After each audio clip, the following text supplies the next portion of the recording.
The Northeastern Hills University Students' Union (NEHUSU) is urging upon state legislators to brief the President of India Draupadi Murmu on developmental initiatives aimed at enhancing the university's status as a premier learning institution.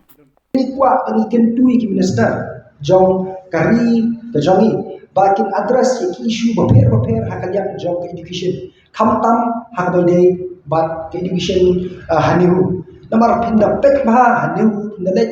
hanihu ibun bah ki department ke bangi ngimdon hindai ka badongkam siapa na bikin yo example no kumka psychology nanta kanika master in music ni nang ta kibun ba kini ki department kum ka fine arts master in fine arts kimdan te kintu yang sarkar ba kan phak tin lem sha ka president ka joni ba dan dong kam shu ban ra ya ki department ba pher hanu namar bala don bawan ban ong yang kham tam hani ka master of music kila don ban ong bagi kwa ban extend no bakin demi no saya ka master namar babu nani ka debit ka bachelor dia nakalian ka jongi ringkat bat ke choice ni kwa bagi minister om tang bikin syuan taha bat ka presiden ndre ni kwa bikin ries issue khamtam de bat ka education ka jongi hani hajala nomor ni baka education hajala ka jongi kelahir ma tingi kwa bikin minister kinra ka kitien sha kinra ka kitien ki jongi sha ka presiden bikin wanra khamtam ni di department ki bangkam.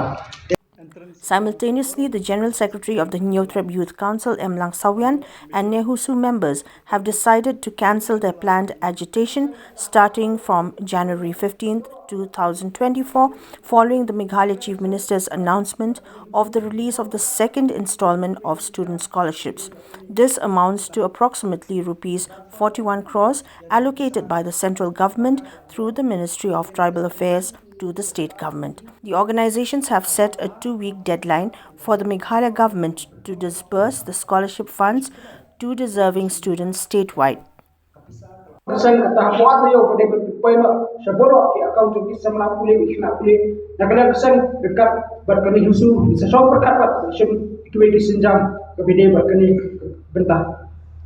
Transfer ini yang kepisah kebakar kelayo te nakali akan usul ni yakata ini banha ba sarkar kali bande bardor no on perpoi no ontang ba instrument dan ingin sumuja ba kapisa kalapoi syakasti bejung hindrai ni kwa ba katu kapisa kapoi kan poi no bardor syaki account jong barok kina akan akan di statement na kalian jong ka choice na kalian jong nusu bat kumjuru kumba nilai i balsu banno e katamo mencim sedang nilai yaki halor dengan scholarship ban nilai i bah bak sarkar ka jongi tak anda kelami kejing bernian kelami kejing kentho nak yang kiseng balang beper nak yang dikena pulir kan sade wood kum mencim sedang ru sidang med ka peni bisa bar mental mas sembuh ni katarik benginya aki benginya ya karani mardor ka kata ka pisa ka poi tegim kwa bakini ki ja to ai be ba lada de ka por ba ka scholarship ka poi to ai be kan lokom tabe nai da dong kam ba na puli la ni ni kiseng bhala ki dami percaya ki dami badan nabar ba next year hi ka ja ku ni iman